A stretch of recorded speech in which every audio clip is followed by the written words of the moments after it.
Okay, folks, we're getting awfully close to the end of this book, and I am almost sad to see it coming. Do you like it so far? It's so crazy. As many times as I've read it, I still really enjoy it. If I come across as excited sometimes, it's because I remember how excited I was the first time I read it. It's just amazing. I kind of wish we had a better illustrator. I mean, this is nice, but with all the picturesque descriptions that they give, not just about these sights but about the smells and all that stuff, it would just be cool to be able to have more vivid colors in the book. Anyway, The Secret Garden by Frances Hodgson Burnett, chapter 22, When the Sun Went Down. When his head was out of sight, Colin turned to Mary. "Go and meet him," he said, and Mary flew across the grass to the door under the ivy. Dickon was watching him with sharp eyes. There were scarlet spots on his cheeks, and he looked amazing, but he showed no signs of falling. "I can stand," he said, and his head was still held up, and he said it quite grandly.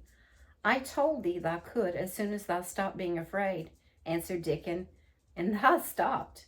"Yes, I've stopped," said Colin. Then suddenly he remembered something Mary had said. "Are you making magic?" "Magic?" he asked sharply. Dickon's curly mouth spread in a cheerful grin. "Thou's doing magic thyself," he said. "It's same magic as made the air work out of the earth."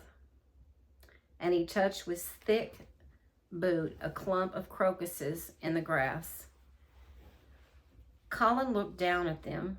"Aye," he said slowly, "there couldna be bigger magic than that there. There couldna be."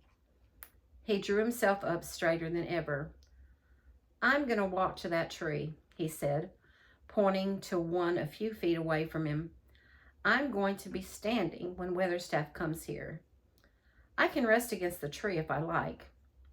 When I want to sit down, I will sit down, but not before. Bring a rug from the chair." He walked to the tree, and though Dickon held his arm, he was wonderfully steady. When he stood against the tree trunk, it was not too plain that he had supported himself against it, and he still held himself so straight that he looked tall. When Ben Weatherstaff came through the door in the wall, he saw him standing there, and he heard Mary mutter something under her breath. What art saying?" he asked rather testily, because he did not want his attention distracted from the long, thin, straight boy figure and proud face. But she did not tell him what she was saying was this: "You can do it. You can do it. I told you could.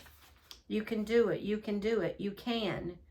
She was saying it to Colin because she wanted to make magic and keep him on his feet looking like that. She could not bear that he should give in before Ben Weatherstaff. He did not give in. He was uplifted by a sudden feeling that he looked quite beautiful in spite of his thinness. He fixed his eyes on Ben Weatherstaff in his funny, imperious way. "Look at me," he commanded. "Look at me all over. Am I a hunchback? Have I got crooked legs?" Ben Weatherstaff had not quite got over his emotion, but he had recovered a little and answered almost in his usual way. "Not tha," he said, "not o' the sort. What's thou been doing with thyself, hiding out of sight and letting folk think that you was a cripple and half-wit?" "Half-witted?" said Colin angrily. "Who thought that?" "Lot of fools," said Ben. "The world's full of mules braying, and they never bray naught but lies. What did thou shut up thyself for?" "Everyone thought I was going to die," said Colin. "I'm not." And he said it with such decision, Ben Weatherstaff looked him over, up and down and up.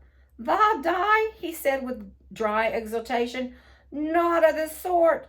Thou's got too much pluck in thee. When I seed thee put thy legs on the ground in such a hurry, I knowed thou was all right.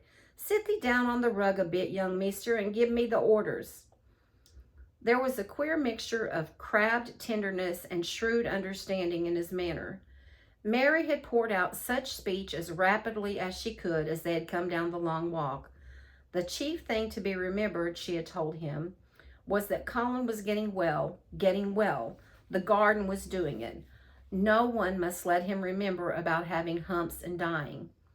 The Rajah condescended to seat himself on a rug under the tree. "What work do you do in the gardens, Weatherstaff?" he inquired. "Anything I'm told to do," answered old Ben. "I'm kept on by favor because she liked me." "She?" "Tha's mother," answered Ben Weatherstaff. "My mother?" said Colin, and he looked about him quietly. This was her garden, wasn't it? Aye, it was that. She were a main fond of it. It's my garden now, and I'm fond of it. I shall come here every day. Then, but it is to be a secret. My orders are that no one is to know that we come here. Dickon and my cousin have worked and made it come alive. I shall send for you sometimes to help, but you must come when no one can see you." Ben Weatherstaff's face twisted itself in a dry old smile. "I've come here before when no one saw me," he said. "What?" exclaimed Colin. "When?" "The last time I was here was about 2 years ago." "But no one has been in it for 10 years, cried Colin. "There was no door." "I'm no one," said old Ben dryly, "and I didn't come through the door. I come over the wall. The rheumatics held me back the last 2 years. "Thou come and did a bit of pruning," cried Dickon. I couldn't make out how it had been done." "She was so fond of it, she was," said Ben Weatherstaff slowly. "And she was such a pretty young thing. She says to me once, 'Ben,' says she, laughing, 'if ever I'm ill or I go away, you must take care of my roses.' When she did go away, the orders was no one's ever to come nigh, but I come," with grumpy obstinacy. "Over the wall I come until the rheumatics stopped me, and I did a bit of work once a year. She gave her order first." "It wouldn't have been as wick as it was if I hadn't done it," said Dickon. "I did wonder." "I'm glad you did it, Weatherstaff," said Colin.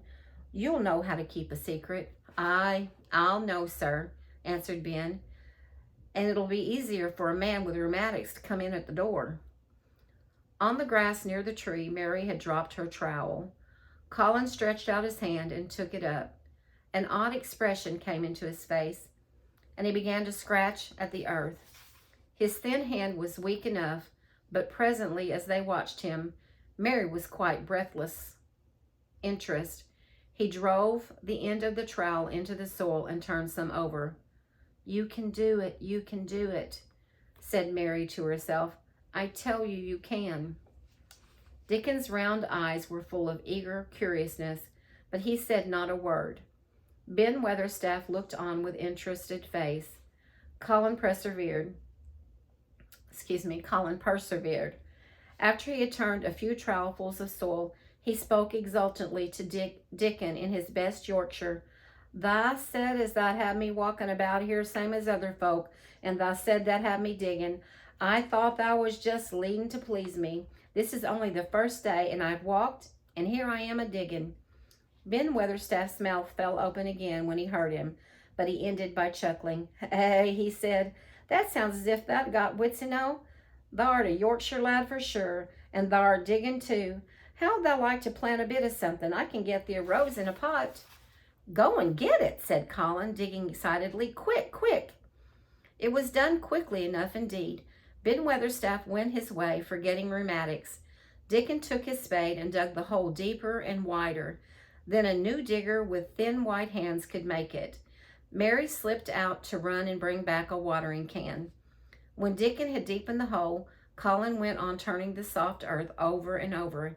He looked up at the sky, flushed and flowing with the strangely new exercise, slight as it was. "I want to do it before the sun goes quite down," he said. Mary thought that perhaps the sun held back a few minutes just on purpose. Ben Weatherstaff brought the rose in its pot from the greenhouse. He hobbled over the green grass as fast as he could. He had begun to be excited too. He knelt down by the hole and broke the pot from the mold. "Here, lad," he said, handing the plant to Colin. Set it in the earth thyself, same as thy king does when he goes to a new place. The thin white hand shook a little, and Colin's flush grew deeper as he set the rose in the mold and held it while old Ben made firm the earth. It was filled in and pressed down and made steady. Mary was leaning forward on her hands and knees. Soot had flown down and marched forward to see what was going on. Nut and Shell chattered about it from a cherry tree. "It's planted," said Colin at last, "and the sun is only slipping over the edge. Help me up, Dickon. I want to be standing when it goes. That's part of the magic."